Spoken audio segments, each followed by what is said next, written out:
For several years now, I have been in the habit of reviewing every book I read, for better or for worse. And I do mean every book, and that includes today's book, which is a test preparation study guide of interest to nobody except the people who are preparing to take this test. So, apologies to my regular viewers. You can go ahead and skip this video. I'm sure it's not interesting to you. Perhaps, though, you may have stumbled across this video because you are searching for information about this book and perhaps you are planning on taking this test. In that case, you probably don't want to hear my life story. You just want to know, will this book help me on the test or not? And the answer is kind of. Roughly about 50% of the material in this book will help you with the test. The other 50% of the material will not help you with the test. In addition to that, the test will be about roughly 50% of the material covered on this book. But in addition, the test will have 50% material that's not covered in this book. Now, I'm not going to go into specifics on this because when you take the test, they make you sign a confidentiality agreement that you will not reveal any of the contents of the test. So I'm not going to go into specifics about what's going to be on the test and what's going to not be on the test. I'm just going to talk in generalities and say some of the stuff in this booklet will be on the test, but not all of it. And there will be stuff on the test which is not on the booklet. And you're on your own after that. What I would recommend is go ahead and buy this book because some of it's going to be useful.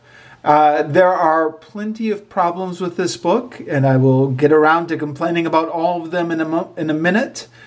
But some of it is useful. Not all of it, but some of it. But if you're interested in preparing for this test, you probably want all the help you can get, so just go ahead and buy it. Some of it will be useful for the test.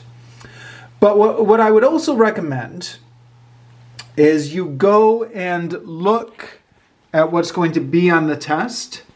And you can find this. This is all publicly available information about what is going to be on the test. Oh, no.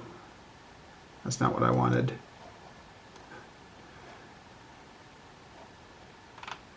Sorry. Publicly available. Oh, this stupid computer. Stuff keeps popping up. Publicly available information about what is going to be on the test. And just go through this. And anything that you're not sure of, just research on your own. You know, there's all the stuff you can find on the internet. There's YouTube videos about all of these things.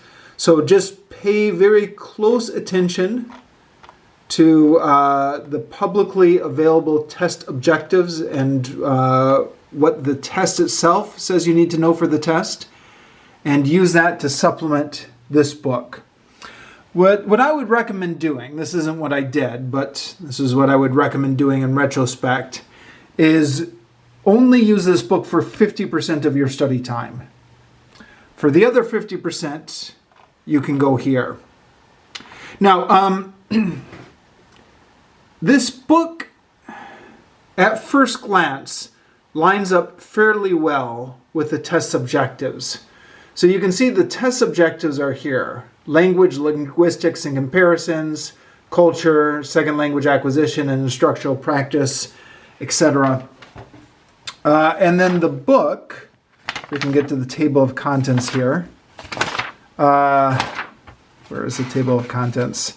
There's a whole bunch of introductory stuff at the beginning, which is just general test preparation strategy stuff. Okay, here we go. Table of contents. You can see it's here.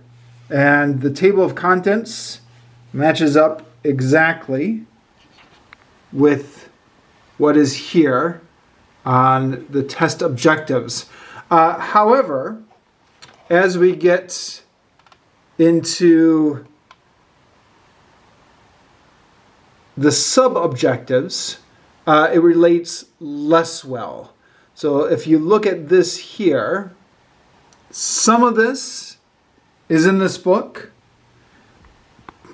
and some of that's not. For example, demonstrating knowledge of basic aspects of language families, that's not really in the book. Demonstrating knowledge of the nature of bilingualism, multilingualism, and concepts related to bilingualism and multilingualism, e.g. code switching and diglossia. Yeah, that actually is in the book. So you can see here maybe 50-50. So anything that's not in the book, make sure you research on your own. But a lot of this is in the book. Okay, so back to the book. Maybe I should back up and give my life story or explain why I bought this book in the first place. So I did secondary education in college, and at the end of my college course, I took the test to get the Michigan test for teacher certification in my subject areas, which at the time were history, political science, and English. I did not study at all for the teacher certification test, nor did any of my classmates, nor were we recommended to by our professors. It was just kind of assumed that if you had done the work in your course, you would be able to pass the teacher certification test easily. And I think that's still the prevailing philosophy across universities. But the reason I studied for this test is because after completing my degree and becoming certified in my subject areas, I then went into a completely different area. I've been doing ESL for the last 20-some years. And I've been teaching abroad doing ESL, and I've been getting qualifications which are not American qualifications. So I got the CELTA and the Delta, which are on the British system. I got my master's in Australia. I've done any number of other courses through Cambridge or International House, but have not been involved in the U.S. system for the last 20 years. So now that I'm moving back to the U.S. And trying to get into ESL in the U.S., I'm taking the teaching certification in the U.S. And some of this I know already, again, because of my background and experience. And some of it I don't, and particularly the history of United States policies towards bilingualism and ESL education. This is stuff that's not at all covered in the CELTA or the Delta, the British system or the Australian system. So that's why I went ahead and got this book. And I imagine that anyone who gets this book will be in a similar situation to me. If you're just coming straight out of university in the state of Michigan and you're studying this as your main degree subject, you probably don't need this book. I don't know. Check with your professors. But I was talking to another teacher about how to get the ESL certification added to my teaching certificate, and she pulled this book out of her closet and said, "This is the book you need." So on her recommendation, I ordered it off Amazon.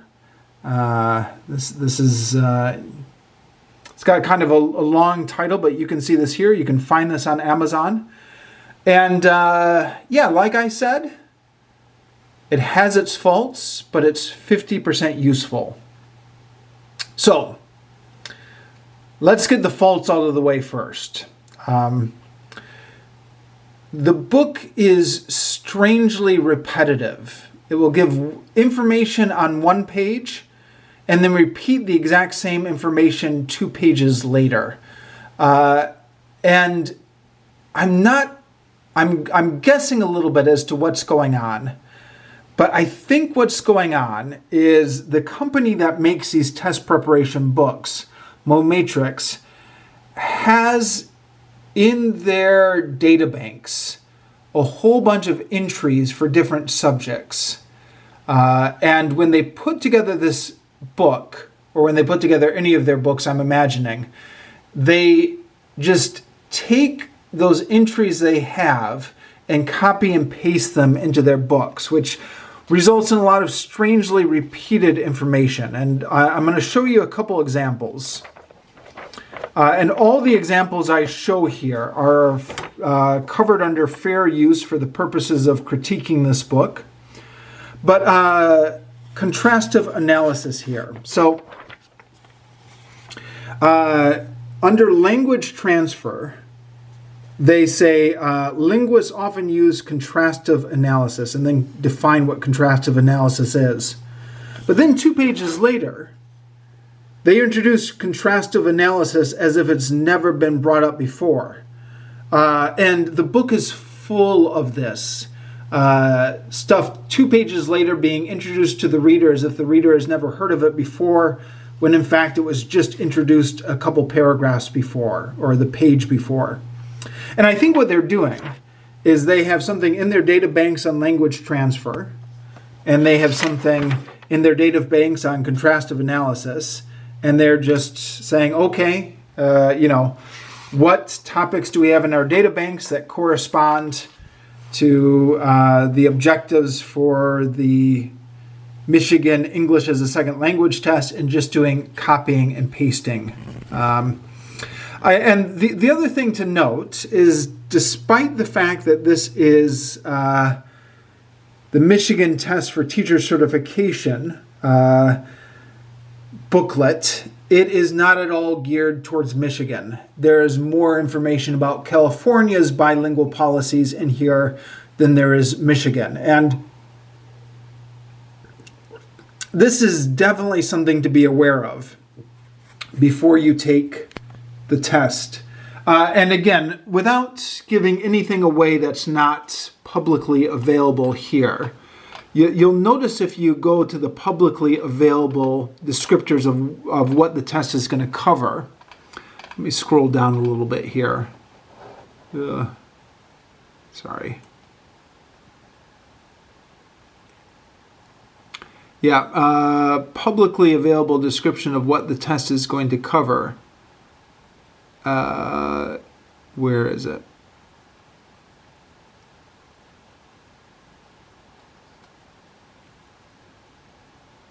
Oh, now I can't find what I'm looking for. All right. This is the, I should have bookmarked this ahead of time. Anyways, on here, it makes a lot of reference to the WIDA test, the publicly available descriptions of what the test is going to cover, which is barely at all mentioned in here. So that's just one of many things that I guess you need to be aware of that this booklet is not preparing you for. Okay, in addition to the stuff being weirdly repeated, this book is also full of small mistakes, ranging from not important to maybe important. So I've bookmarked some of them here. So diphthongs are a combination of 2 or more vowels in a single syllable, often resulting in an unpredictable sound. For example, the word cheer is usually pronounced with an sound. Okay, well, cheer does have a diphthong in it. But this is not a diphthong. Is not a diphthong. So, the right word, but the wrong example. And then they've got consonant clusters. And they give the WR as in rec as their example. But the W is silent in rec. So that doesn't count as a consonant cluster. That's a wrong example. Okay. Latin root bio. Bio's close. Bio's actually a Greek root, not a Latin root. I suppose that, maybe I'm being a little bit pedantic here, but these small mistakes bug me. Coordinating conjunctions. You can remember them by the acronym FAMBOYS. But they have not here. It's not nor. Nor is the coordinating conjunction in the acronym FAMBOYS. For and nor, but or yet so. Okay. I know. I get a little cranky when I'm... All right. For example, the past participle gone forms a compound noun in the phrase has gone. That's not a compound noun. Here's another one. They're talking about the passive voice. The man was bitten by the dog yields the syntactic form object, verb, subject. Okay, maybe this is me getting a little bit pedantic, but it's still subject, verb. It's just that the subject is now the receiver of the action instead of the agent. Okay, maybe that's a little bit nitpicky. Over here, talking about linguistic imperialism, popularized in the 1992 book by Michael Phillipson. It's actually Robert Phillipson, not Michael Phillipson. So those were some of the mistakes that I caught. And like I said, some of the stuff in this book I already knew. Some of the stuff in this book I didn't know. So makes me wonder, what about the stuff I didn't know? There are probably all sorts of mistakes that I didn't catch in this book. But that being said, of the stuff I knew, this book largely checked out. Once I started noticing that there were some small mistakes in this book, I started to get a little bit suspicious of any information and started to kind of double check on Google. And for the most, well, not for the most part, everything I Googled checked out, except for the aforementioned mistakes that I've already pointed out. So I've nitpicked this a little bit. And I don't know, mistakes bug me. Because when you buy a book like this and you try to cram it all into your head for the test, you don't want to cram the wrong information into your head, right? That's irresponsible for the test preparation makers. On the other hand, you do have to wonder, with something like this, where it's just clearly being mass-produced and they're trying to make a little booklet for every single standardized test out there. Maybe you can't expect perfection. Maybe you have to expect that those mistakes are going to creep in.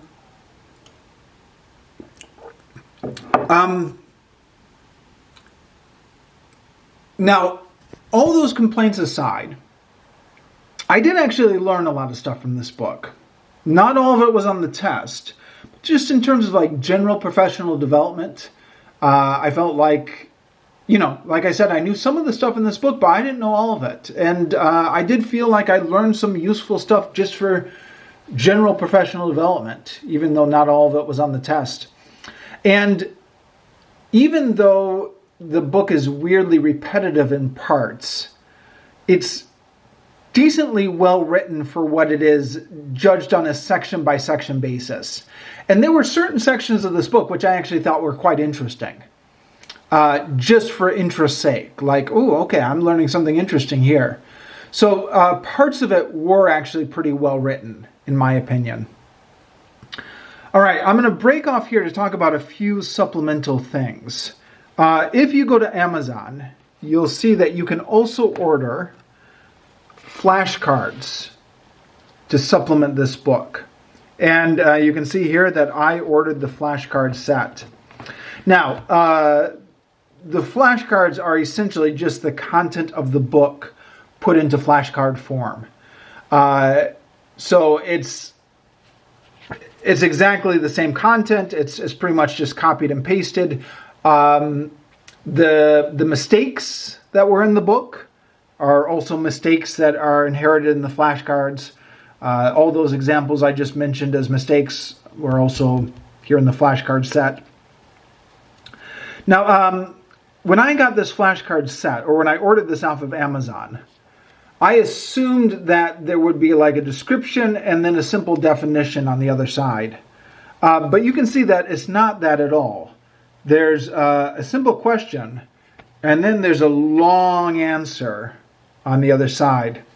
And this is for a couple of reasons. One is because they've essentially just copied the book onto a flashcard form. But the other reason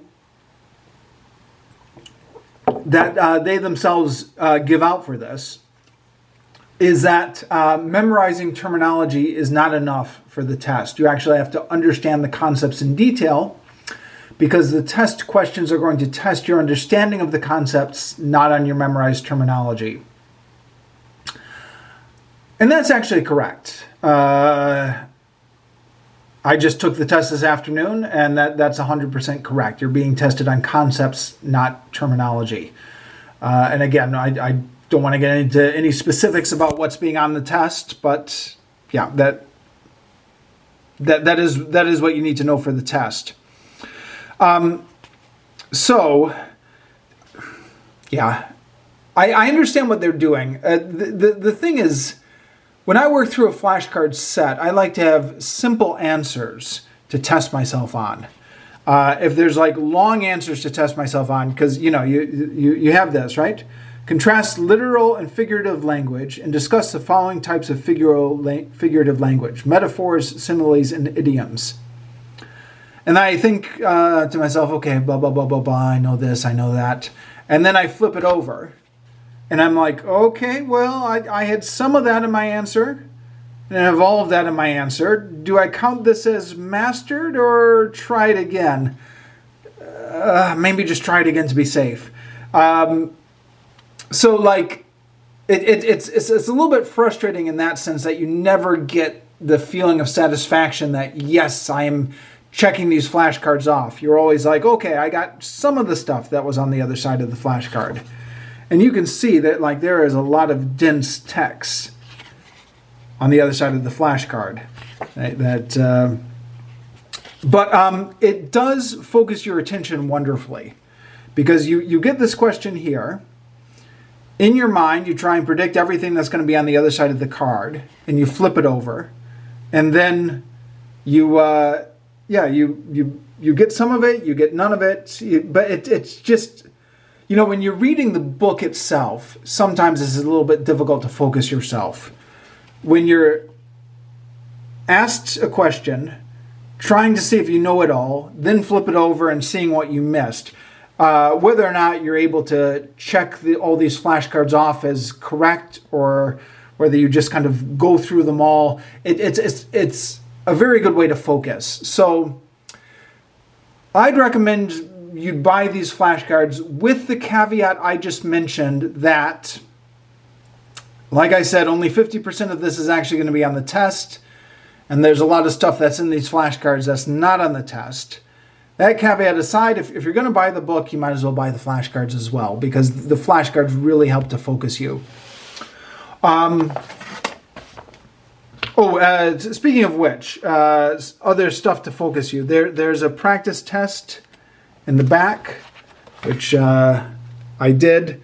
There's extra materials on the website, including chapter quizzes for each chapter, which I took on the website, which also helped to focus me. There's a bonus test on their website, which you can take in addition to the practice test they've got here, which I did and also found useful. And in the book, there are videos that come up, which you can go to their website and enter the code to find the relevant video.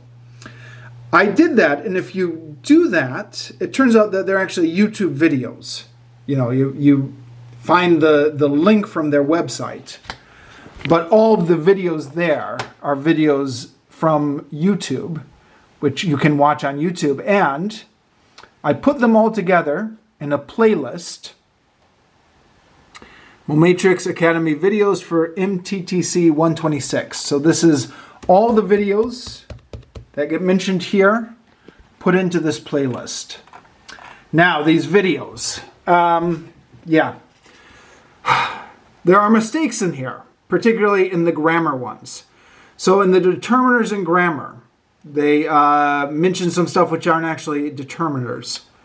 In intro to sentence types, they bungle this one tremendously. They include examples of simple sentences which are actually complex sentences. And what is a noun? The words that are coming out of her mouth are correct, but the graphics that are up on the screen are incorrect. It's a little bit baffling how many mistakes are in here, considering that these are relatively good production videos. I mean, professional looking voice actors in a well-lit studio, well mic'd. They paid attention to all the aesthetics of it, but just this intro to sentence types, how they could bungle that so badly. And for the what is a noun? Okay, fine, like it's the fault of the person who did the graphics. The presenter here actually got the information correct. But for intro to sentence types, the presenter, didn't she realize that the words coming out of her mouth were completely wrong? I don't know. Anyways, these are, I guess, the same caveat I made before. Maybe 50% of this applies to the test and 50% doesn't. For better or for worse, I included all of the videos that were mentioned in this booklet, in this playlist, even though there are some videos that shouldn't be here. For example, acknowledging the unknown when reading. So this was one of the videos that they recommend that you check out when you're studying for the test, but turns out this is completely different. I think what happened, the video is about acknowledging the unknown when reading in terms of like unknown arguments and the unknown when you're building a logical argument. It has nothing to do with ESL, but I think somebody thought it might relate to unknown vocabulary. So somebody just got confused by the title when they were copying and pasting this book together. I think that's what happened there. Some of these presenters, like her, present the content very slowly. I don't know if they're targeting an international audience here, maybe an audience that doesn't speak English as their first language. But she's enunciating very clearly, speaking very slowly. So I guess if English is not your first language, great. But if English is your first language, it's very hard to watch these videos and not get bored by how slowly and carefully the presenters are talking.